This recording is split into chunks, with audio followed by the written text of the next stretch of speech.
Hello everyone. तो चलिए आज अपना साउंड का पता नहीं कौन सा पार्ट है ठीक है, आई थिंक 5th पार्ट होगा जिसमें हम पढ़ने वाले रिफ्लेक्शन ऑफ साउंड। देख लेना 4th या 5th पार्ट होगा जो भी है। क्या पढ़ेंगे? Reflection of sound. ओके, जैसे आप रिफ्लेक्शन ऑफ लाइट पढ़े थे, याद है क्या था? एक लाइट आती थी, सरफेस से टकराती थी और सेम मीडियम में वापस चली जाती थी। सेम रिफ्लेक्शन ऑफ साउंड भी होगा, ठीक है। हालांकि अभी आपके सिलेबस में नहीं है, लेकिन थोड़ा सा मैं बता दे रहा हूं। क्योंकि इसलिए बता दे रहा हूं क्योंकि आप लाइट पढ़े हो तो सिमिलर काइंड ऑफ डीलिंग करेंगे यहां भी। तो मेरा नाम है अमित राज और ये आपकी अपनी प्यारी सी नन्ही सी मुन्नी सी नन्ही मुन्नी क्लास। तो चलिए हम शुरू करते हैं। सेम डीलिंग यहां पे होगा क्योंकि आप लाइट पढ़ चुके हो, बस इसलिए मैं इसे पढ़ा रहा हूं। और मैं इको पढ़ाने वाला था, सुन लो पहले, इको पढ़ाने वाला था, इको रिवर्बरेशन। तो ये सब आपको एडवांस टॉपिक में पढ़ना है। तो अभी फिलहाल इसे मैं इस टॉपिक में नहीं पढ़ा रहा हूं। ओके, इको एंड रिवर्बरेशन आपको एडवांस टॉपिक में पढ़ना है और क्लास 9 में जाके पढ़ोगे। क्लास 9 में इसका एक चैप्टर है, फिर से साउंड आपका फिर से क्लास 9 में पढ़ना है। एक चैप्टर है इको एंड रिवर्बरेशन, आप वहीं पे पढ़ोगे। ओके, आज क्या पढ़ोगे सर? आज हम लोग करेंगे रिफ्लेक्शन ऑफ साउंड और करेंगे ह्यूमन ईयर के बारे में पढ़ेंगे। किस ईयर में किस किस पार्ट का क्या क्या काम है, समझना अच्छे से। पहले रिफ्लेक्शन साउंड समझ लेते हैं। तो क्या है, देखो एक साउंड आया, जैसे मानो यहाँ पे आपने स्पीकर ऑन कर दिया, ये आपका रहा है स्पीकर, या घंटी बजाए, कुछ भी किए, ठीक है। तो साउंड वेव इधर से आया, दिस इज साउंड वेव, ठीक है। साउंड वेव एयर के थ्रू इधर से आया, किसके थ्रू आया? मीडियम क्या था आपका? एयर। मीडियम के थ्रू इधर आया, मीडियम क्या था? एयर, ठीक। ऐसा एक नहीं आएगा, बहुत सारा वेव आएगा। क्या एक आएगा? नहीं, अनंत वेव आएगा, अनंत वेव आएगा, बहुत सारा। आप साल स्पीकर थोड़ी ना एक पे निकलेगा, ये भी निकलेगा और निकलेगा और निकलेगा और निकलेगा और निकलेगा। क्या इधर नहीं निकला? बिल्कुल इधर भी निकलेगा, इधर भी निकलेगा, इधर भी निकलेगा। लेकिन हम इधर की बात नहीं कर रहे हैं, बहुत सारा कंफ्यूजन होता है। सुन लो सर, इधर भी वेव निकलेगा, ऐसा नहीं है, इस डायरेक्शन में भी निकलेगा, ऐसे ऐसे ऐसे। हम एक पर्टिकुलर डायरेक्शन में बात करें क्योंकि मुझे रिफ्लेक्शन पढ़ना है। तो इधर पढ़ो तो इधर भी पढ़ सकते हो, इधर एक कार्डबोर्ड बना दो, आप इधर एक कार्डबोर्ड बना दो तो इधर भी पढ़ लोगे। मैं अभी इधर कार्डबोर्ड बना रहा हूं तो मैं एक पर्टिकुलर डायरेक्शन में पढ़ाई करूंगा, अभी इस डायरेक्शन में बस, ठीक है। क्या बहुत सारा वेव बनाकर पढ़ सकते हैं? हाँ, आप बहुत सारा वेव बना सकते हो, लेकिन बहुत गंदा हो जाएगा डायग्राम। फिर डायग्राम बहुत ही बल्कि हो जाएगा, गंदा हो जाएगा। इसलिए हम इतना सारा वेव नहीं दिखाते, हम एक वेव दिखाते हैं, ठीक है। और चारों डायरेक्शन में नहीं दिखाते, बस एक डायरेक्शन में दिखाते हैं। क्या चारों डायरेक्शन में जाएगा? यस, जाएगा चारों डायरेक्शन में, लेकिन दिखाएंगे हम लोग बस एक डायरेक्शन में। इधर भी जाएगा, यहां भी कोई कार्डबोर्ड होगा रखा हुआ, ठीक है। वे इधर भी जाएगा, बिल्कुल चारों डायरेक्शन में जाएगा। जिस तरह इधर गया उसी तरह इधर भी जाएगा, लेकिन हम पढ़ेंगे एक पर्टिकुलर डायरेक्शन में, ठीक है। चलो मैं इधर भी बना के दिखाऊंगा आपको, डोंट वरी। तो ये मेरा स्पीकर है, इसको बोलते हैं सोर्स ऑफ साउंड। ये क्या है? सोर्स ऑफ साउंड, साउंड का सोर्स है। इसका काम है साउंड वेव प्रोड्यूस करना। ये मेरा साउंड वेव इधर गया, दिस इज साउंड वेव। अब क्या होगा? सरफेस से टकराया और वापस आया। कैसे पता चला वापस आया? यहां आपका कान है और आपने क्या किया? अपने कान से यहां पे सुना, आपने यहां पे सुना कि कोई ना कोई यहां पे साउंड आ रहा है भैया मेरे कान में, यहां कोई ना कोई साउंड आ रहा है। आपको पता चला कि साउंड कहां से आ रहा, तो साउंड इधर से आया, इधर से टकराया और वापस आया, ऐसा, ठीक है। इधर से भी हो सकता है, बिल्कुल यहां पे टकरा के भी इधर जा सकता है, हो सकता है यहां पे भी कोई सुनने वाला हो, ठीक है। तो यहां से भी टकरा कर जा सकता है, बिल्कुल। क्या इधर से भी? हाँ, इधर से भी टकरा कर जा सकता है। लेकिन मैं क्या बोला, हम सारे डायरेक्शन में दिखाना पॉसिबल नहीं है, तो हम एक पर्टिकुलर डायरेक्शन में दिखाते हैं। इस डायरेक्शन को हम नहीं दिखाएंगे। क्या दिखा सकते हैं? हाँ, दिखा तो सकते हैं, दिखा सकते हो आप किसी भी डायरेक्शन में दिखा सकते हो, इससे कोई बाउंडेशन नहीं, आप बंधे में नहीं, आप फ्री हो। और साउंड तो चारों ओर फैलता है, थोड़ी ना एक ही डायरेक्शन में फैलेगा। लेकिन स्टडी हम लोग एक ही डायरेक्शन में करेंगे, ठीक है। चारों डायरेक्शन स्टडी करना पॉसिबल नहीं है, गंदा हो जाएगा। तो साउंड इधर गया, ये सरफेस से टकराया और टकराकर वापस आया, ठीक है। ये जो फिनोमेना हुआ लाइट का साउंड वेव का जाना और टकरा कर वापस सेम मीडियम में आना। कौन से मीडियम में? एयर में आ गया वापस टकरा के। इसी फिनोमिना को बोलते हैं रिफ्लेक्शन ऑफ साउंड। डिफिनेशन जल्दी से पढ़ लेते हैं। When sound wave strike on a surface, when sound wave strike on a surface and return in the same medium, this phenomena is called ROS, reflection of sound. ठीक है, तो जल्दी से इसको लिख लो। और क्या क्या इसमें होता है सारी बात कर ही लेते हैं, क्यों फालतू का छोड़ेंगे। एक होगा नॉर्मल। नॉर्मल का क्या काम है? इंसिडेंट एंगल और रिफ्लेक्टेड एंगल को अलग करना। ये कौन सा वेव है? ये है मेरा इंसिडेंट वेव। जो आ रहा है इसको क्या बोलेंगे? Incident wave. ठीक है। जो टकरा के गया क्या बोलेंगे? Reflected wave, reflected sound wave, reflected wave. ठीक है। अच्छा, और जो बीच में ये कौन सा है? नॉर्मल। नॉर्मल सरफेस में क्या होता है? परपेंडिकुलर। क्या? Always? Yes, always. Normal is always perpendicular to the surface by which reflection takes place. वह सरफेस जहां से रिफ्लेक्शन हो रहा है उसके हमेशा ये परपेंडिकुलर होगा, दोनों साइड, इधर से भी और इधर से भी। ठीक है, ऐसा। अब सुनो, अब सुनो। ये हो गया इंसिडेंट वेव, ये रिफ्लेक्टेड वेव, ये नॉर्मल। ये आप लाइट में पढ़ चुके हो। अब इंसिडेंट वेव नॉर्मल के साथ जितना एंगल बनाता है इसको बोलते हैं एंगल ऑफ इंसिडेंट आई। याद है आपको? Angle of incident I. Reflected wave normal के साथ जितना एंगल बनाता है इसको बोलते हैं angle of reflected. Angle of reflection बोल सकते हो कितना? R. Angle of reflection R. तो आई क्या है मेरा? Angle of incident. Angle I ऐसा बोलते हैं, एंगल ऑफ इंसिडेंट। और एंगल आर क्या है? Angle of reflection. Angle of incident and angle of reflection. Clear हुआ? एकदम बढ़िया सब कुछ। अब यहां पहले बात करते हैं, उतार लो पहले यहां जल्दी से, फास्ट फास्ट फास्ट। हो गया? उतार लिए? उतार लिए? ठीक। अब जैसा आप पढ़े हो laws of reflection, laws of reflection पढ़े हो लाइट में। क्या था लॉज ऑफ रिफ्लेक्शन? यहां लिख देता हूं जल्दी से। सेम यहां भी होता है laws of reflection. Same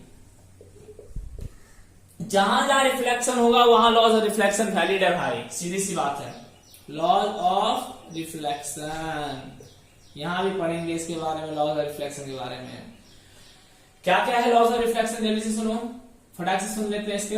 laws of reflection क्या है? पहला number, incident wave, reflected wave and normal lie on the same point. जो सेम पॉइंट का है क्या? इंसिडेंट वेव भी इसी पॉइंट पे, रिफ्लेक्टेड वेव भी यहीं से निकला, नॉर्मल भी यहीं से ड्रॉ किए।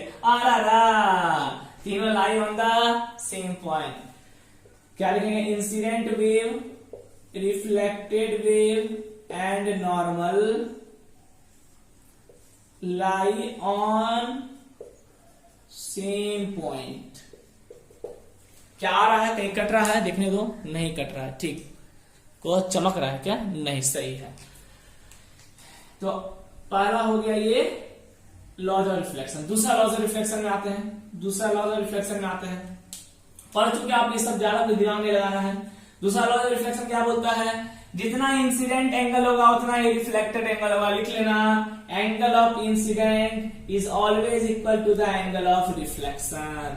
ये हो गया मेरा दूसरा laws of reflection. Angle of incident is equal to the angle of reflection. तो ये लॉज ऑफ रिफ्लेक्शन पूछ देता है कभी कभी। ये तो लाइट में पढ़े हो, सेम यहां भी अप्लाई होगा। अब लाइट रिफ्लेक्ट हो रहा हो या साउंड रिफ्लेक्ट हो रहा हो, दोनों तो मेरा सेम है भाई, रिफ्लेक्शन से चाहिए। ठीक है, रिफ्लेक्शन रिफ्लेक्शन है, चाहे साउंड हो या लाइट हो। ओके, तो यहां पे भी सेम, दोनों चीज वैलिड होगा, दोनों लॉ वैलिड होगा।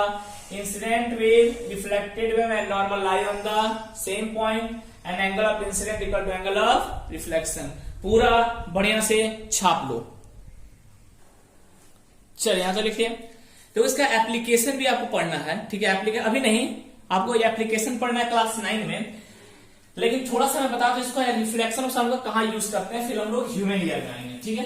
फिर हम लोग पढ़ेंगे ह्यूमन ईयर के बारे में और हर पार्ट का फंक्शन। देखो ह्यूमन ईयर इतनी आसानी से बता दूंगा, आप उस मतलब समझ लेना, देखते ही याद हो जाएगा, कोई दिक्कत नहीं है। और डायग्राम भी बहुत कॉम्प्लिकेटेड नहीं है, सिंपल डायग्राम है, ठीक है। पहले बात कर लेते हैं application of reflection of sound. Application कहाँ का, इस एप्लीकेशन को आप डिटेल्स में पढ़ोगे, ध्यान रखना, application of reflection of sound, ठीक। देखो ये एप्लीकेशन कहाँ आता है मैं समझा दे रहा हूं, बस ऑरली इतना लिखवाऊंगा नहीं, 9 में सबको डिटेल्स में पढ़ना, फिर बोल रहा हूं, वो बिल्कुल घबराने की बात नहीं है। पहला ये होता है मेगाफोन में, मेगाफोन। मेगाफोन मतलब क्या हो गया, जो चिल्ला के बोलता नहीं है, सावधान सावधान आपको चारों ओर से घेर लिया गया है, वही है मेगाफोन, ठीक है। इस टाइप का रहता है, आप देखते हो ऐसा वाला होता क्या, देखो मानो यहां से आप बोले तो यहां पे क्या होगा, ई, मानो यहां से बोले साउंड यहां टकराया, टकरा के इधर रिफ्लेक्ट हुआ, फिर इधर से भी कोई बोला फिर टकराया, फिर साउंड रिफ्लेक्ट हुआ। इससे साउंड क्या होता है, चारों ओर फैलना शुरू कर देता है। देखो इससे टकराता जाता है और चारों ओर स्प्रेड होना स्टार्ट हो जाता है, ऐसा, ठीक है। ये होता है मेगाफोन, जहां पे रिफ्लेक्शन ऑफ साउंड काम करता है। दूसरा क्या होता है, दूसरा होता है sound board. Sound board, sound board ये कहाँ लगा होता है, जो लोग पियानो बजाते हैं ना, वहां पे ऊपर में एक साउंड बोर्ड लगा होता है, जो पियानो बजता है, मानो यहाँ पियानो बजा रहे हो तो साउंड जाता है, रिफ्लेक्ट होके वापस आता है, फिर साउंड जाता है, रिफ्लेक्ट होके वापस आता है। और जो लोग बैठे होते हैं उनको बहुत अच्छे से ये साउंड सुनाई देता है यहाँ पे, ठीक है। तो ये ऊपर में लगा रहता है, एक बोर्ड लगा रहता है, जो पियानो जहां बजता है, जो बड़ा बड़ा हॉल होता है जहां पियानो बजाया जाता है, टिंग टिंग टिंग टिंग टिंग टिंग टिंग टिंग टिंग, वही है। तो क्या होता है, रिफ्लेक्ट होकर वापस आता है और यहाँ आपको सुनाई देता है। तो ये दूसरा एप्लीकेशन कहाँ, साउंड बोर्ड में। तीसरा एप्लीकेशन होता है इको में, जो आपको क्लास 9 में फिर पढ़ना है वापस, सब क्लास 9 में टॉपिक है, घबराने की बात नहीं है, अभी समझ लो बस। इको में, इको में कैसे, जैसे बैट्स होते हैं, बैट्स मानो ये बैट्स है, ये मानो बैट्स है, ये उड़ रहा है, मान लो बैट्स है, यहाँ दीवार है, अब ये उड़ रहा है, बैट्स को पता है दिखता नहीं है, वो अल्ट्रासाउंड छोड़ता है और उसी से पता लगाता है कि सामने क्या है। तो यहां से अल्ट्रासाउंड छोड़ा, अल्ट्रासाउंड टकरा के वापस आया, तो इसको जब वापस आया तो उसको समझ में आया कि उसने अल्ट्रासाउंड रिसीव किया। अल्ट्रासाउंड रिसीव किया मतलब क्या हुआ, जरूर सामने कोई ना कोई हडल्स है जिसकी वजह से वो टकराता नहीं है, यहीं से लौट के वापस चला जाता है, ठीक है, और दीवार में टकराने से बच जाता है।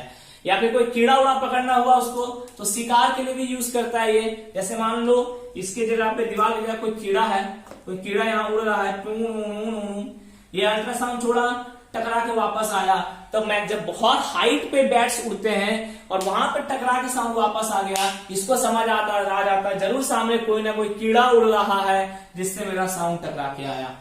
तो यहाँ पे देखो रिफ्लेक्शन ऑफ साउंड हो रहा है, दिख रहा है, तो ये भी है इसका एप्लीकेशन। फोर्थ होता है, कहीं पे डिफेक्ट होता है ना रेलवे में, वहां फाइंड करने के लिए, ठीक है। It is used to detect the defect in iron wheels, ठीक है, used to detect the defect in wheels। इसका एप्लीकेशन व्हील्स जो होता है, चक्का, जैसे रेलवे का चक्का होता है, तो जब उसको बनाया जाता है कुछ ना कुछ उसमें डिफेक्ट आ जाता है, मतलब हो सकता है अंदर में क्रैक हो जाए। अब क्रैक लग गया तो क्या होगा, अगर आपने ट्रेन में सेट कर दिया और चक्का अचानक टूट गया तो पूरी ट्रेन पलटी खा जाएगी, लोग मर सकते हैं। तो उस क्रैक को डिटेक्ट करने के लिए हम रिफ्लेक्शन ऑफ साउंड का यूज करते हैं। अब कैसे करते हैं, क्लास 9 का टॉपिक है, वेट करो, ठीक है। तो यही सब एप्लीकेशन है इसका, और भी 3-4 एप्लीकेशन है, मैं नहीं बता रहा हूं अभी, इतना काफी है, याद रखो, बाकी सब 9 में आप डिटेल्स में पढ़ोगे, ठीक है। तो चलो रिफ्लेक्शन टॉपिक को यही बंद करते हैं, रिफ्लेक्शन ऑफ साउंड को थोड़ा सा आपको ओवरव्यू दे दिया रिफ्लेक्शन ऑफ साउंड का। अभी हम लोग आते हैं मोस्टली ह्यूमन ईयर में, ह्यूमन ईयर में, ठीक है। चलिए तो फिर डायग्राम मैं बना देता हूं, डायग्राम बनाने में समय जाएगा, उसके बाद में एक एक करके चीजें एक्सप्लेन कर दूंगा, तो थोड़ा सा वेट कर लो, डायग्राम में बना देता हूं।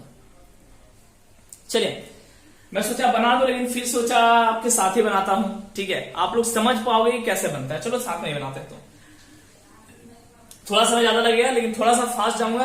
ओके, तो फटाफट समझ लेना आप इसे। जो सिंपल है डायग्राम बनाना, एकदम डायग्राम कॉम्प्लिकेटेड मत करो। क्या क्या पार्ट होता है, क्या क्या पार्ट होता है, पहले पार्ट लिख देता हूं, सुन लो। पहले आपका होता है पीना। क्या क्या होता है? पीना, ठीक। दूसरा, उसके बाद आता है ear canal, ear canal, CANL। तीसरा आता है आपका ईयर ड्रम, ईयर ड्रम। ये तीनों आता है आपका आउटर पार्ट ऑफ ईयर। ये तीनों क्या बोलते हैं? Outer part of year, year का आउटर पार्ट। हम लोग टॉपिक क्या पढ़ रहे हैं? ह्यूमन ईयर पढ़ने जा रहे हैं।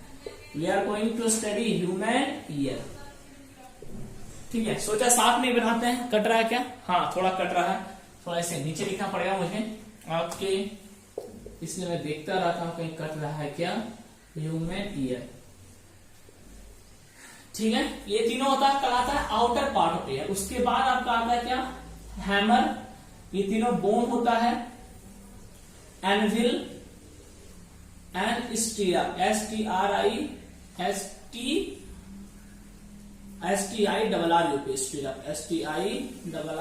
स्टीरा। ये तीनों कहलाता है मिडिल पार्ट ऑफ ईयर। क्या बोलते हैं इसे? Middle part of year. उसके बाद क्या होता है? उसके अंदर थोड़ा जाओगे तो कोचिला मिलेगा, CHLEA, कोचिला। और ऑडिटरी नर्व, ऑडिटरी नर्व, ये सब कहलाता है inner part of year, inner part of year. तो बस इसी को मैं ड्रॉ कर रहा हूं। टोटल कितना हो गया? 3 3 6 तो 8। बस ऐसी 8 पार्ट को आपको ड्रॉ करना है। यही है ईयर का वर्किंग, इसी में आ जाएगा। अब ध्यान से सुनना, वर्किंग में सबका एक एक साथ बताता जाऊंगा, लास्ट में लिख के भी दिखा दूंगा। चलो कैसे ड्रॉ करें भाई, कैसे करें? पहले है पीना। चलो ये हमारा आउटर पार्ट हो गया क्या? पीना। ये हमारा हो गया पीना। ड्रॉ करो, कोई दिक्कत नहीं है। दिस इज पीना। ये खाना पीना वाला पीना नहीं है, पीना, ठीक। चलिए, ये आपका हो गया पीना। यहां से जो पीना से आपका कनेक्ट होता है एक केनाल, एक रास्ता होता है, इसको क्या बोलते हैं? ईयर केनाल, ठीक है। और ईयर केनाल से यहां कनेक्टेड होता है एक ड्रम, ठीक है। 1 मिनट का कॉल आ गया, 2 मिनट वेट कर लेना। चलिए, कॉल हो गया, काम पे बात करते हैं। तो देखो, पहला जो पार्ट है इसको बोलते हैं हम लोग पीना। ये क्या बोलते हैं? पीना, ये वाला, ठीक है। पीना से क्या कनेक्ट होता है? Year canal. This is called year canal. मतलब क्या पता है? रास्ता, रास्ता। केनाल मतलब एक रास्ता जो देता है आपको। ये आपका हो गया ear drum. This is called year drum, ठीक है। तीनों बन गया मेरा, यानी आउटर पार्ट कंप्लीट।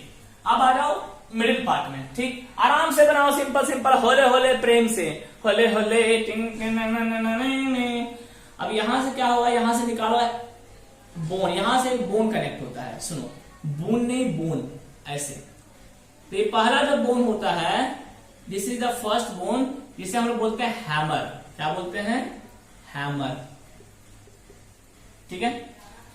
हैमर से एक दूसरा बोन यहां कनेक्ट होता है इस टाइप से,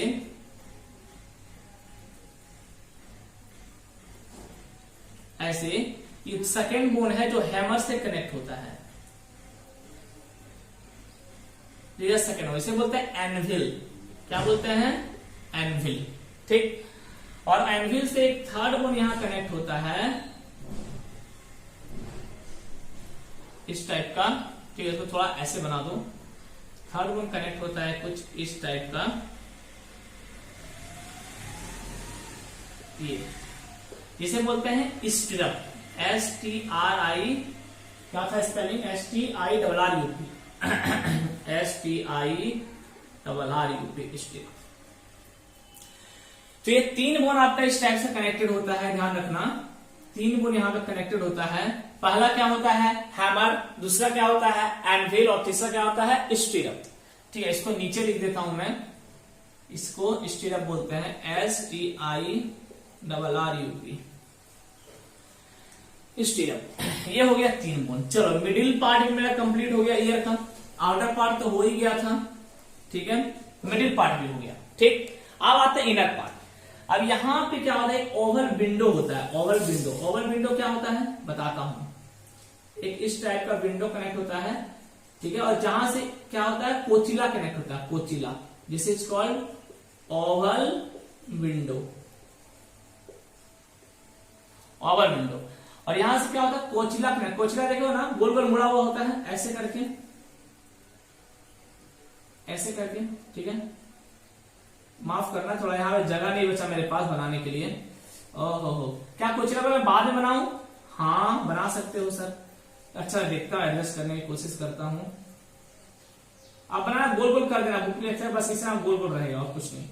यहां से इसको कोई दिक्कत नहीं, आप गोल कर देना बस, इसके अंदर लिक्विड भरा मिलेगा तो आपको ऐसे करके, इसको थोड़ा सा ऐसे, इधर ऐसे गोल गया उसको ऐसे, बस यही है कोचिला आपका, दैट्स इट, ठीक। देखो ये है ओवल विंडो, ये क्या है आपका ओवल विंडो, ये ओवल विंडो से ही कनेक्ट होता है आपका ये, this is called Oval window, Oval window, ठीक है। बस यही डायग्राम है ईयर का। मेरे डायग्राम, मुझे पता है मेरा जो डायग्राम है वो बहुत अच्छा लग रहा है, बहुत खूबसूरत लग रहा है। एक बार मैं भी इसे देख लेता हूं थोड़ा सा। यस, ये बिल्कुल ऐसा लग रहा है जैसे किसी ने प्रिंट कर दिया हो। Thank you for the comments, ठीक है। मैं डायग्राम बहुत अच्छा है। तो चलिए अभी काम शुरू करते हैं, अब वर्किंग समझते हैं।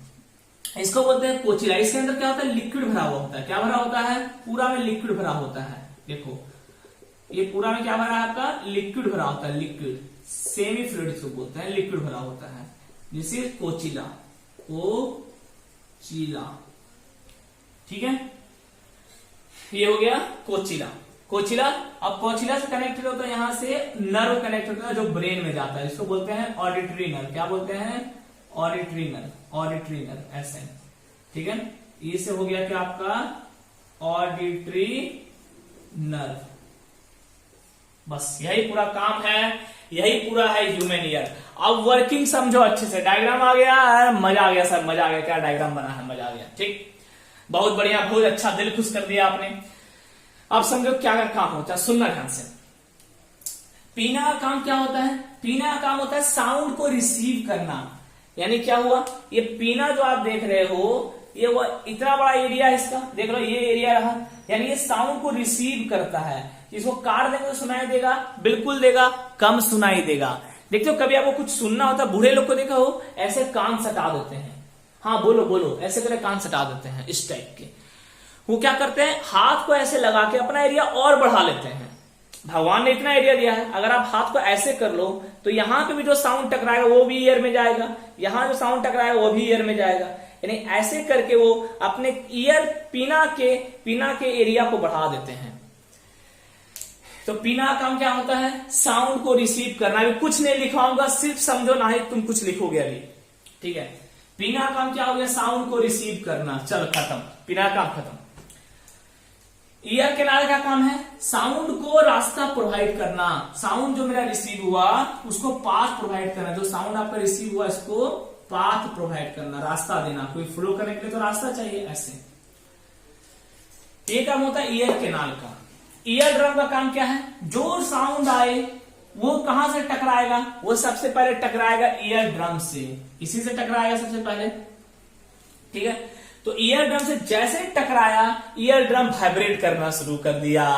और साउंड तो वाइब्रेशन से ही प्रोड्यूस होता है। अरे वाह वाह वाह वाह वाह वाह। तो जैसे ही साउंड आया, ईयर ड्रम वाइब्रेट करना शुरू कर दिया। अब ईयर ड्रम जैसे ही वाइब्रेट किया, उससे हैमर जुड़ा हुआ है तो हैमर भी वाइब्रेट किया। हैमर से एनविल जुड़ा हुआ है, एनविल भी वाइब्रेट किया। एनविल से स्टीरअप जुड़ा हुआ है, स्टीरअप भी वाइब्रेट करने लगा। खत्म। यानी जो मेरा वाइब्रेशन था, जो एनर्जी था, वो यहां से यहां तक ट्रांसफर हो गया, ठीक। सब कनेक्टेड था एक दूसरे से। अब यहां एनर्जी आया, अब देखो ये एनर्जी क्या करेगा। अब यहां पे इसके पीछे क्या है, लिक्विड है। हाँ, इसके पीछे क्या है, लिक्विड है। यानी लिक्विड पूरा भरा हुआ है और लिक्विड को ये ओवल विंडो को रोक के रखा है। ओवल विंडो हटा दो तो लिक्विड भाई बाहर आ जाएगा। तो ये तो करना नहीं है, लिक्विड बाहर नहीं लाना भाई, ठीक है, वरना ईयर आपका डैमेज हो जाएगा। तो अब सोचो अगर ओवर विंडो की ये लेयर को अगर हम टक टक मारे हैं तो क्या लिक्विड अंदर में हिलेगा? हाँ रे हाँ रे हाँ। अगर आप ओवर विंडो को इधर से स्ट्राइक करोगे तो लिक्विड अंदर में वाइब्रेट करने लगेगा। अगर ओवर विंडो को इधर से स्ट्राइक करोगे तो लिक्विड अंदर में वाइब्रेट करने लगेगा। तो जैसे ही स्टीरअप वाइब्रेट करता है ये ओवल विंडो को हिट करता है, तो ओवल विंडो भी वाइब्रेट करता है और ओवल विंडो की वजह से अंदर में जो लिक्विड है वो भी वाइब्रेट करना शुरू कर देता है। और क्या करता है, ये वाइब्रेशन से इलेक्ट्रिकल इंपल्स पैदा होता है। जैसे ही लिक्विड अंदर में वाइब्रेट होता है क्या जन्म लेता है? Electrical impulse. याद रखना वर्ड इलेक्ट्रिकल इंपल्स। अब वो दिमाग में आपका साउंड तो नहीं जाएगा ना, दिमाग में माइंड में क्या होता है, इलेक्ट्रिसिटी फ्लो करता है। आपका माइंड हर चीज को इलेक्ट्रिसिटी के फॉर्म में एक्सेप्ट करता है, ठीक है, याद रखना। यानी जो लिक्विड वाइब्रेट करता है वो इलेक्ट्रिकल इंपल्स पैदा करता है और उस इलेक्ट्रिकल इंपल्स को ऑडिटरी नर्व कैच करता है और कैच करके कहां भेज देता है? ब्रेन में भेज देता है। और फिर ब्रेन को पता चलता है अरे सामने वाला गाली दिया मेरे को, अब छोड़ेंगे नहीं इसको। पहले डायग्राम जम के बना लो, पूरा फंक्शन एक्सप्लेन कर दिया। एक बार सबका वर्किंग को लिख देता हूं, ठीक है, वर्किंग पूछे तो लिख लोगे ना, ठीक है, चलो वर्किंग भी लिख देता हूं, ओके। और आपका मैं कंस्ट्रक्शन भी लिख देता हूं। पहले पूरा छाप लो, अच्छे से डायग्राम छाप लो, बस सिंपल सा ये डायग्राम है, इससे कॉम्प्लिकेटेड कुछ मत बनाना। चलिए तो पहले आप लोग थोड़ा कंस्ट्रक्शन में बता दूं ताकि कंस्ट्रक्शन आप लिख लो। कंस्ट्रक्शन क्या है सुन लो। जगह बहुत कम था इसलिए मुझे थोड़ा एडजस्ट करने में प्रॉब्लम हो गया, तो आप अच्छे समझ लो। थोड़ा बड़ा कंस्ट्रक्शन और आपको खुद से लिखना पड़ेगा। फाइनली मैं ओवरऑल लिख दिया। क्या है कंस्ट्रक्शन सुनो, खुद से लिखना, ये रट्टा मत मारना कंस्ट्रक्शन, वरना पड़ेगा दो तमाचा खींच के। खुद से लिखना ये सब कंस्ट्रक्शन, ठीक है। क्या है सुनो, year consist of 3 compartment. Year में 3 कंपार्टमेंट होता है। क्या? आउटर ईयर ओई, middle ear and inner ear, ठीक है। 3 कंपार्टमेंट होता है, outer ear, middle year and inner ear. Shortcut में मत लिखना, पूरा नाम लिखना। अभी मेरे पास स्पेस नहीं था इसलिए शॉर्टकट में लिखा। आउटर ईयर कंसिस्ट ऑफ, यहां क्या भरेंगे, आउटर ईयर कंसिस्ट ऑफ पीना, ear canal and ear drum, हो गया। मिडिल ईयर कंसिस्ट ऑफ, यहां क्या लिखेंगे, middle ear consist of hammer and wheel and स्टीरअप। And inner ear consist of cochlea and auditory nerve, हो गया। All 3 bone of middle ear, middle ear का जितना तीनों बोन है इंटरकनेक्टेड टू ईच अदर, एक दूसरे से इंटरकनेक्टेड रहता है, एक दूसरे से जुड़ा हुआ रहता है। खुद से लिख लोगे। इन विच, जिसमें one end of hammer is connected, one end of hammer, ये वाला दिख रहा है हैमर का एक एंड, ये वाला, ठीक है। One end of hammer is connected through year drum, is connected through ear drum, ये ईयर ड्रम से कनेक्टेड है एक and. And another end of स्टीरअप, और स्टीरअप का जो दूसरा एंड है, लास्ट एंड जो है, connected through the oval window, किससे कनेक्ट होता है? ओवल विंडो से, ठीक है। खत्म हो गया? नहीं, थोड़ा और है। क्या? सुनो, कनेक्टेड थ्रू ओवल विंडो, यहां तक हो गया।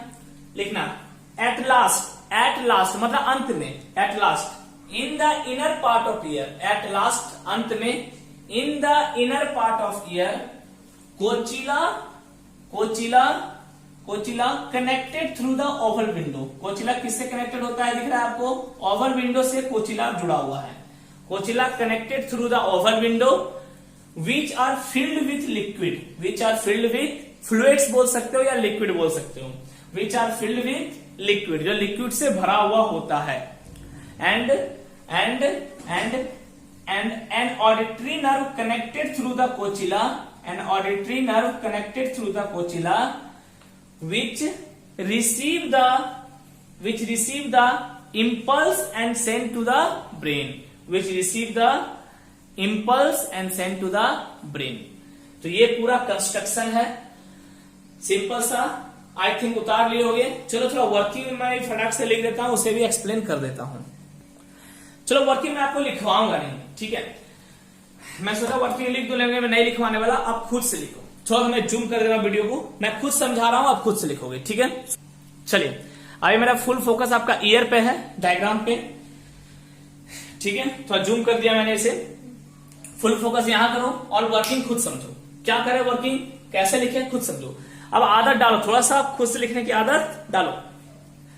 देखो वर्किंग क्या लिखेंगे, पहला स्टार्ट करेंगे पीना से, ठीक है। देखो वर्किंग में सबका सेपरेटली बता रहा हूं, क्या कर रहा हूं, सेपरेटली बता रहा हूं। आपको क्या करना है, जब वर्किंग आए तो सबको कंबाइन कर देना है।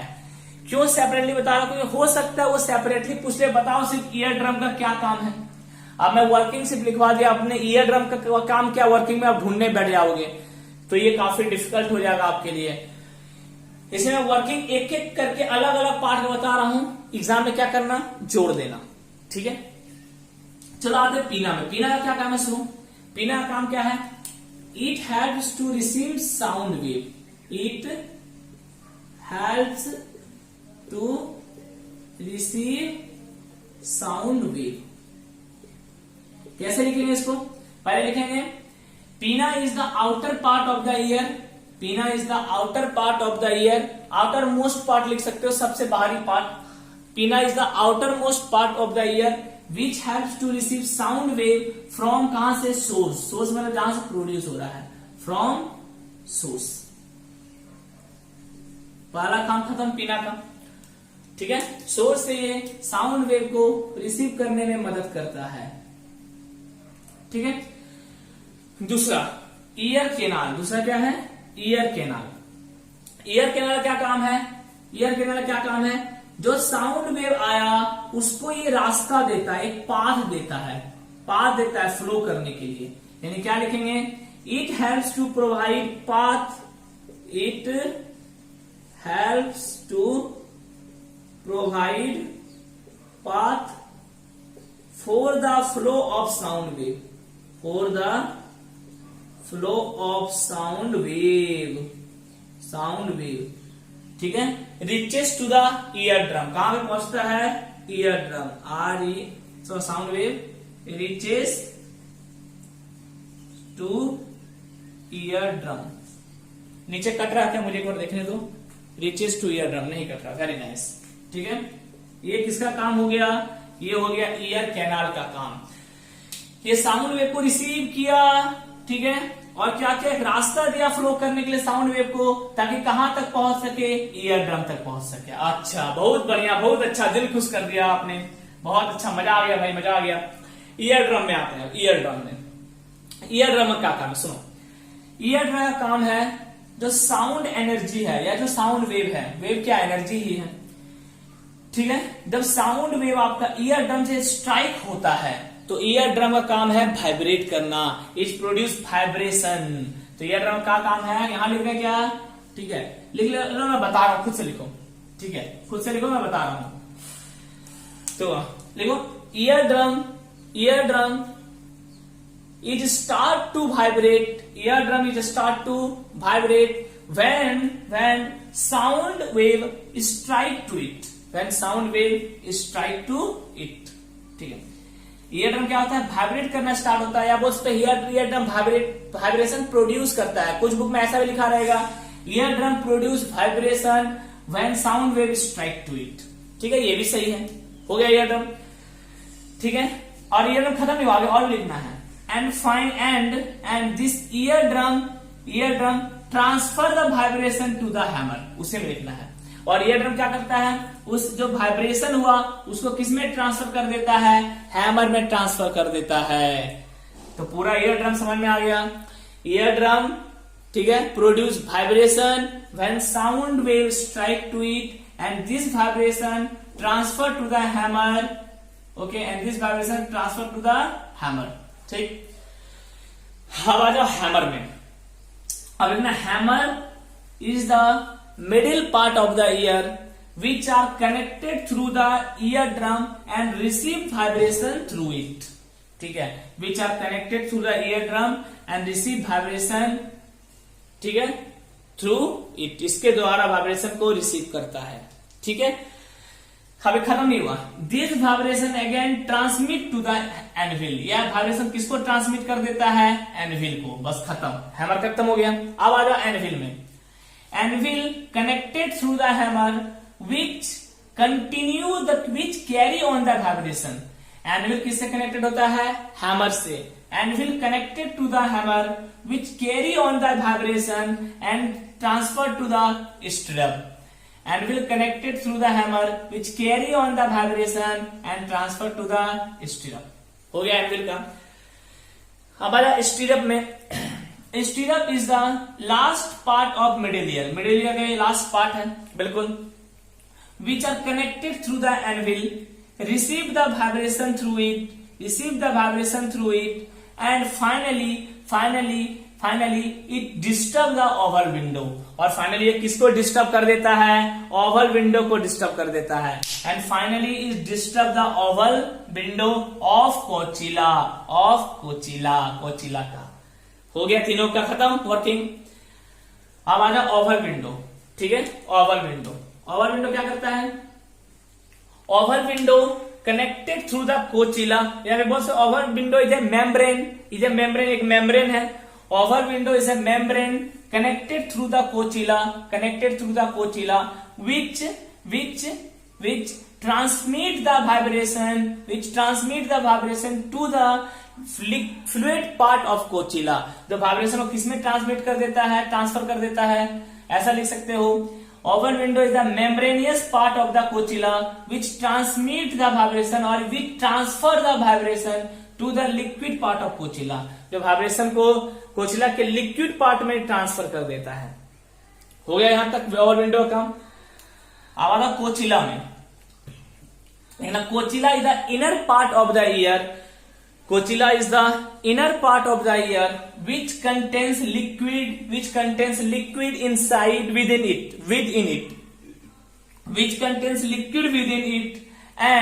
and due to vibration produce in the liquid, it produce an electrical impulse which received by the auditory nerve and transmit to the brain। तो ऑडिटरी नर्व का भी काम क्या है? Auditory nerve receive the electrical impulse due to the vibration of fluid। Auditory nerve receive the electrical impulse produced due to fluid and transmit to the brain। तो सबका working बता दिया, स्लोली होले लिखवा दिया। आई होप मजा आया होगा आपको ईयर में, ठीक है। पूरा अच्छे से समझ में आ गया, कुछ काम नहीं था। हिंदी में बोल दें क्या? एक मिनट रुक जाना थोड़ा सा। तो चलिए यहां तक क्लियर हो गया सारा, आपको वर्किंग पता चल गया। अब हम लोग नॉइज और म्यूजिक में थोड़ा देख लेते हैं। चलिए, तो नॉइज और म्यूजिक में थोड़ा सा कुछ है बात, तो आप जान लो अच्छे से, फिर टॉपिक क्लोज करेंगे। म्यूजिक क्या है? साउंड विच इज कंटिन्यूअस, जो कंटिन्यूअस हो, यूनिफॉर्म और प्लीजेंट हो, अच्छा लगे सुनने में, उसे म्यूजिक बोलेंगे। Sound which is discontinuous, non uniform and unpleasant, जो सुनने में अच्छा ना लगे, वो हो गया नॉइस। इसका सोर्स क्या क्या है? Violin, piano, flute, turning fork, ये सब सोर्स है जिससे म्यूजिक बनता है। नॉइज किससे हो सकता है? हॉर्न से नॉइज होगा, लाउड स्पीकर से नॉइज होगा, मेगाफोन होता है चिल्लाने वाला, उस सबसे नॉइज होता है। तो दोनों का सोर्स हो गया दूसरा। तीसरा, इसका जनरली जो साउंड लेवल होता है, म्यूजिक जो सुनने में अच्छा लगता है, वो 10 डेसिबल से 40 डेसिबल होता है। 10 डेसिबल से 40 डेसिबल के बीच जो भी आप साउंड सुनते हो वो बहुत प्लीजेंट लगेगा, चाहे वो आपके घर वाले की आवाज हो या जिसकी भी आवाज हो, तो ये काफी अच्छा लगता है। लेकिन जब साउंड लेवल 110 से अबव हो जाए या 120 के अबव हो जाए, 120 डेसिबल या 110 डेसिबल के अबव हो जाए, तो वो नॉइज बन जाता है। ठीक है, तो और भी कुछ आपको बात मिलेगी तो लिख लेना। जनरली यही है डिफरेंस, अगर पूछे तो दोनों में लिख देना। कुछ क्वेश्चन आप खुद से कर लेना। How to control noise pollution, what the harmful effect of noise pollution, ये दो चीज आप खुद से कर लेना। ठीक है, कि नॉइज पोल्यूशन को कैसे कंट्रोल करेंगे, how to control noise pollution and what are the harmful effect. पूछता एग्जाम में, छोड़ना नहीं है। एग्जाम में पूछता है, 2-3 मार्क्स में पूछ देता है ये। ठीक है, क्योंकि एग्जाम में अच्छे इजी क्वेश्चन ही आते हैं आपके स्कूल एग्जाम में, तो ये पूछ देता है। ओके, तो ये दोनों आप कर लोगे, छोड़ोगे नहीं, वरना थप्पड़ पड़ेगा। पहला क्या, how to control noise pollution and what are the harmful effect of noise pollution. तो मिलते हैं आपसे अगले क्लास में। Wish you very all the best. अच्छे से पढ़ाई करें और जाहिर सी बात है हर बार की तरह दिल से पढ़ाई करें। अरे रुको थोड़ा वेट करो, अभी क्लास खत्म नहीं हुई है, कुछ पार्ट आपका बाकी रह गया। मैं बोला था factor affecting speed of sound, इसे बताऊंगा आपको, ये थोड़ा छूट गया ये पार्ट। चलो कंप्लीट कर लेते हैं फिर क्लास क्लोज करेंगे, ठीक है। Factors affecting speed of sound, speed of sound, कौन कौन सा फैक्टर साउंड की स्पीड को अफेक्ट करता है, ठीक है। तो फिलहाल आपको अभी दो फैक्टर पढ़ना है, ध्यान रखना है। पहला क्या है, मीडियम और दूसरा क्या है, टेम्परेचर। मीडियम और दूसरा क्या है, टेम्परेचर। ये दो फैक्टर है जो स्पीड ऑफ साउंड को अफेक्ट करता है, ठीक है। मीडियम या टेम्परेचर। अच्छा, मीडियम मटेरियल मीडियम भी बोलते हैं कुछ लोग, मटेरियल मीडियम याद रखना, मटेरियल मीडियम भी बोला जाता है इसको, वह मटेरियल मीडियम, ठीक है। तो दो फैक्टर होता है, वो ध्यान से। पहला फैक्टर में क्या क्या आएगा, ध्यान सुनो। पहला फैक्टर में क्या आएगा, जैसे सॉलिड है, लिक्विड है, हा और गैस है, ओ हो। सबसे ज्यादा स्पीड किसमें होता है साउंड का, सॉलिड में, उससे कम लिक्विड में और सबसे कम गैस में। अगर इधर से इधर जाओगे तो स्पीड ऑफ साउंड इंक्रीजेज, इधर से इधर स्पीड ऑफ साउंड इंक्रीजेज। सबसे ज्यादा साउंड का स्पीड किसमें, सॉलिड में, उससे कम लिक्विड में और सबसे कम गैस में। जैसा आपका मीडियम होगा, जैसा मटेरियल मीडियम होगा, वैसा साउंड का स्पीड होगा।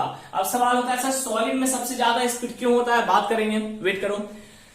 ऐसा क्या होता है सॉलिड में कि स्पीड सबसे ज्यादा हो जाता है, तो बात करेंगे, पहले इस पर बात कर लेते हैं होता क्या है। दूसरा आता है टेम्परेचर। तो टेम्परेचर बता हुआ है, अगर टेम्परेचर ऑफ सराउंडिंग बढ़ेगा, इफ टेम्परेचर ऑफ सराउंडिंग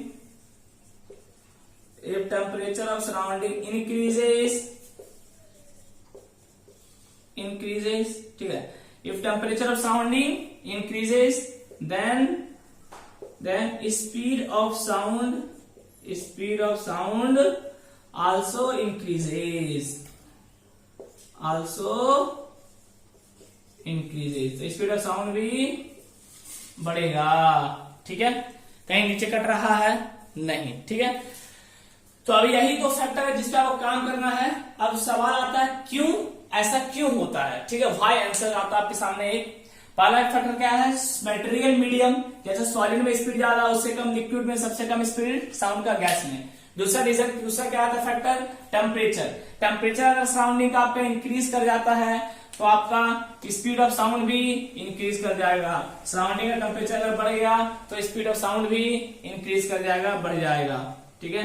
तो ये दो फैक्टर होता है जिसपे डिपेंड करता है। आप क्वेश्चन चलिए उसको उतार लो, फिर आते हैं कि सॉलिड में ऐसा क्या होता है, टेम्परेचर में ऐसा क्या होता है। चलिए तो पहला हम लोग डिस्कस करते हैं why speed of sound is more in solid. Solid में साउंड का स्पीड ज्यादा क्यों होता है, ठीक है। अच्छा सवाल है, अब लोग ध्यान सुनना, एक सिंपल सा लॉजिक दे रहा हूं, आपको समझ में आ जाएगा।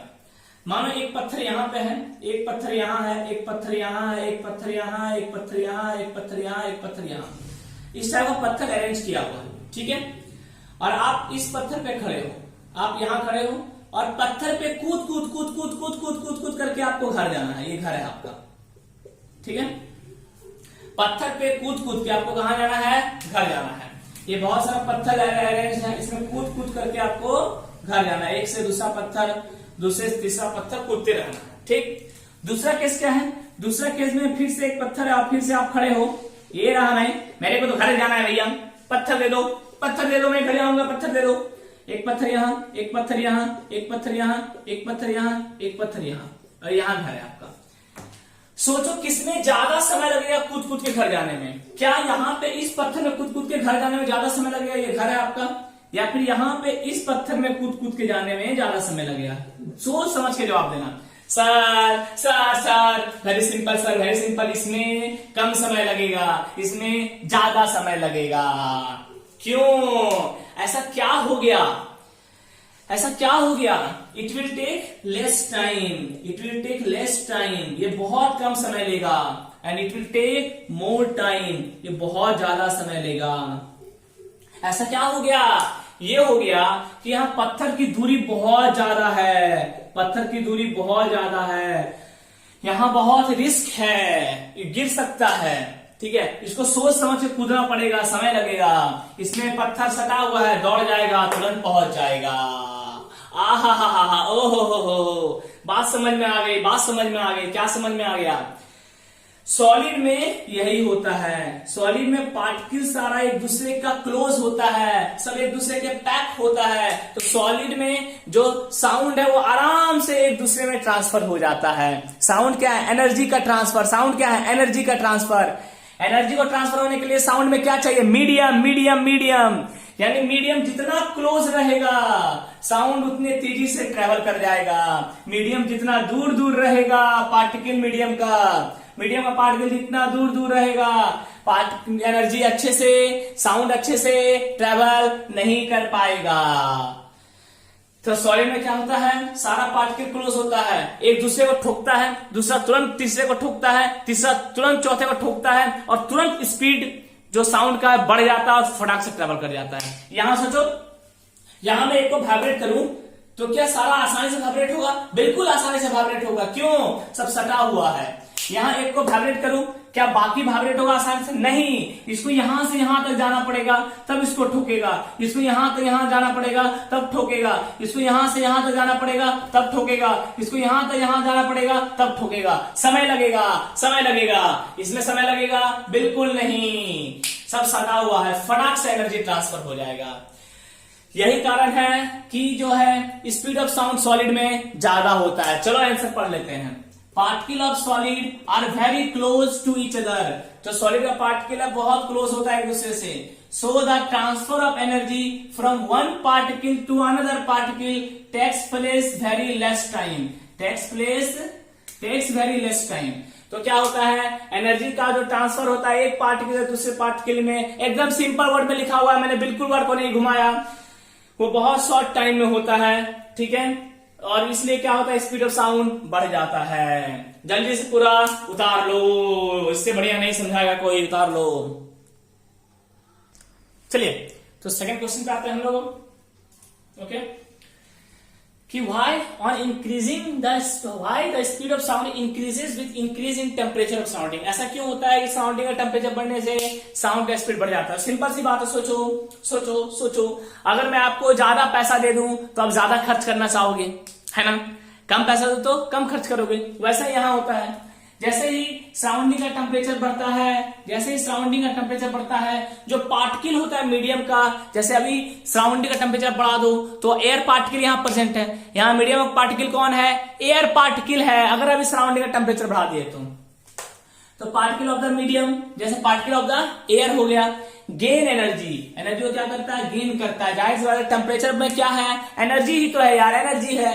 तो टेम्परेचर बढ़ गया मतलब एनर्जी बढ़ गया, टेम्परेचर बढ़ गया मतलब एनर्जी बढ़ गया। अब वो एनर्जी को कौन गेन करेगा? अब एयर पार्टिकल है वो गर्म होने लगेगा, हर हर हर हर हर हर, ठीक। गर्म होने लगेगा तो क्या होगा? एनर्जी को गेन किया। किसका एनर्जी को? सराउंडिंग के एनर्जी को। कहां से आया? टेम्परेचर बढ़ने से आया, ठीक। तो जब एनर्जी गेन कर लेता है तो तेजी से भागना शुरू करता है। पहले मान लो भाग रहा था कुछ स्पीड के साथ v1, जब जैसे ही ये ज्यादा एनर्जी आ गया वो तेजी से भागना शुरू कर देगा। अब तेजी से भागेगा तो क्या होगा? तेजी से कोलाइड करेगा। जितने तेजी से कोलाइड करेगा उतने तेजी से एनर्जी का ट्रांसफर करेगा। क्योंकि एनर्जी का ट्रांसफर कैसे होता है? एनर्जी का ट्रांसफर पढ़े हो, वाइब्रेशन से होता है। वाइब्रेशन क्या है? मीन पोजीशन से डिस्टर्ब होके अपने एक्सट्रीम पे जाना, दूसरे को धक्का मारना, दूसरा फिर आगे जाएगा और इसको मीन पोजीशन में वापस आ जाना। यही तो कॉलिजन है वाइब्रेशन मेरा, ठीक है। यानी एक अपने पोजीशन डिस्टर्ब होकर दूसरे को मारता है, दूसरा फिर अपने पोजीशन में डिस्टर्ब होकर तीसरे को मारता है, तीसरा फिर अपने पोजीशन में डिस्टर्ब होकर चौथे को मारता है। इसी तरह एनर्जी ट्रांसफर होता है। आप सोचा अगर जल्दी जल्दी मारेगा तो एनर्जी का ट्रांसफर भी जल्दी जल्दी होगा, जल्दी जल्दी धक्का मारेगा तो एनर्जी का ट्रांसफर भी जल्दी जल्दी होगा। अब जल्दी जल्दी धक्का कम मारेगा, जब ज्यादा एनर्जी पार्टिकल को मिलेगा, वो ज्यादा एनर्जी पार्टिकल को कम मिलेगा जब टेम्परेचर बढ़ जाएगा। समझ में आ गया? सिंपल सी बात है। तो as the temperature increases the particle of the medium gain energy. Particle जो होता है मीडियम का एनर्जी को गेन कर लेता है। ठीक है, and start to collide more frequently, और ज्यादा तेजी से कोलिजन शुरू कर देता है, ज्यादा तेजी से टकराने लगता है। जितना ज्यादा तेजी से टकराएगा, स्पीड का, एनर्जी का ट्रांसफर उतना ज्यादा तेजी से होगा। ठीक है, एग्जाम्पल सुन लो। जैसे 0 डिग्री सेल्सियस में टेम्परेचर होता है 330 मीटर पर सेकेंड। टेम्परेचर अगर 0 डिग्री सेल्सियस से इंक्रीज कर दो, इंक्रीज करके क्या कर दिए 25 डिग्री सेल्सियस, तो जहां पे स्पीड 340 था वो बढ़ के हो जाएगा 345 मीटर पर सेकेंड। ठीक है, जल्दी से पूरा उतार लो। चलिए, सारा क्लियर हो गया? ओके, तो बस यही तो टॉपिक था जो आपका छूटा हुआ था, इसे ही मैंने कवर कर ही दिया आपका। ओके, बाकी इको का कुछ बात पता है तो जो पार्ट बचा हुआ इको का वो हम लोग बाद में देखेंगे एडवांस सिलेबस में। फिलहाल अब यहीं तक आपका एनसीईआरटी का सिलेबस मैंने कवर कर दिया, इवन ज्यादा ही कवर कर दिया आपका। ओके, तो wish you very all the best, बिल्कुल अच्छे से पढ़ाई करें। मिलते हैं आपसे अगले चैप्टर में, केमिकल इफेक्ट ऑफ करंट।